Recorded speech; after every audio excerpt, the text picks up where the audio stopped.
Bismillahirrahmanirrahim. Assalamualaikum warahmatullahi wabarakatuh.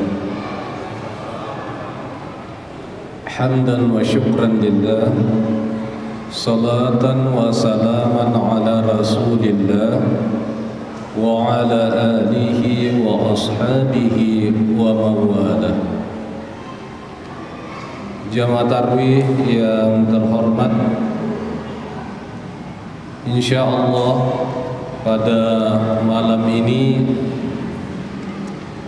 kita mencoba untuk melihat satu bahagian penting dari ajaran Islam, yaitu bagaimana cara kita memperlakukan alam ini. Masalahnya adalah karena lingkungan kita semakin rusak dan itu berakibat pada kehidupan manusia. Allah mengemukakan menyatakan di dalam Al-Quran agar kita tidak merusak alam setelah Allah menyeimbangkannya. Wala tufsidu fil ardi ba'da islahiha. Tidak boleh merusak alam setelah Allah menyeimbangkannya. Mungkin ada di antara kita yang menyatakan, kalau begitu apakah kita tidak boleh mengambil manfaat dari alam? Catatan Al-Quran juga menegaskan bahwa tidak ada halangan bagi manusia untuk mengambil keuntungan dari alam ini. Bahkan Allah menyatakan, faiza qudiyatis shalah fantashiru fil ardi wabtagu min fadlillah.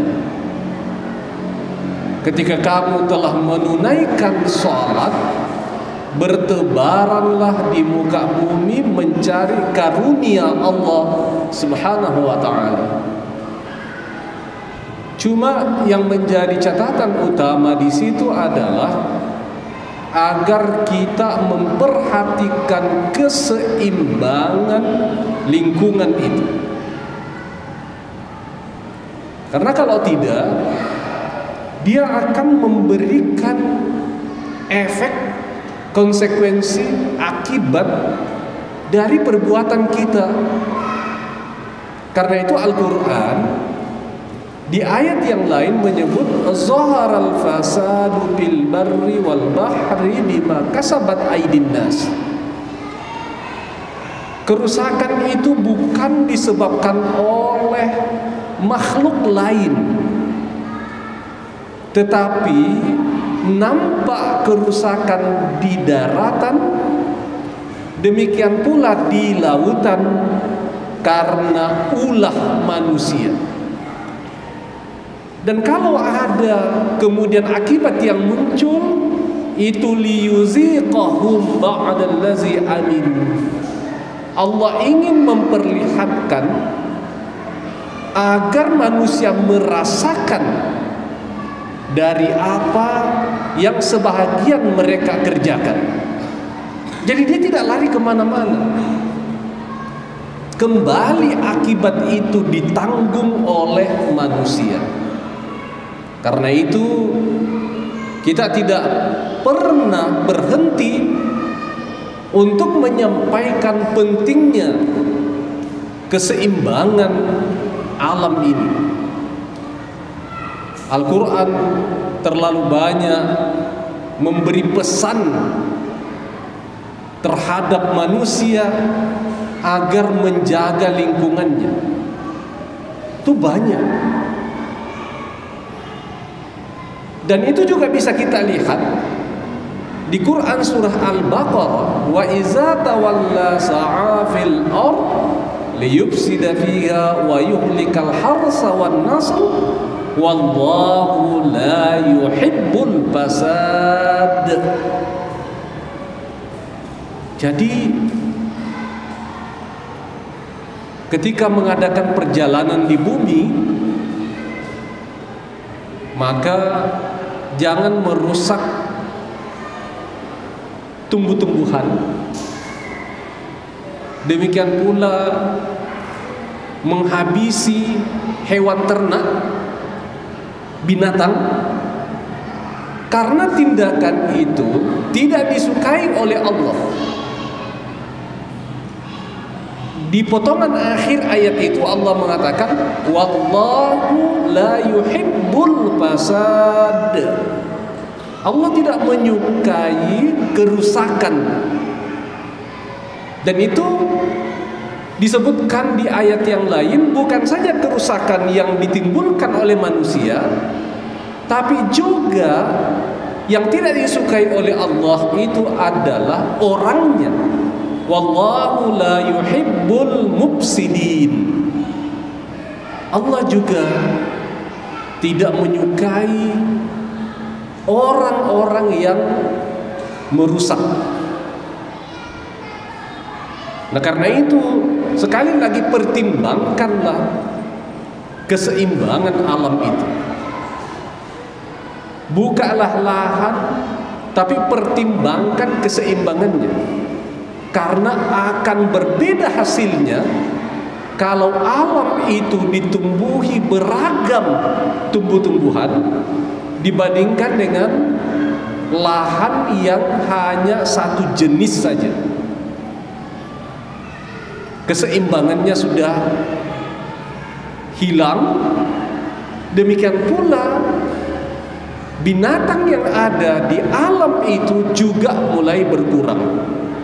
Kita bisa menyaksikan program yang sekarang yang kemudian ingin melanjutkan setiap unsur jenis binatang yang dianggap punah,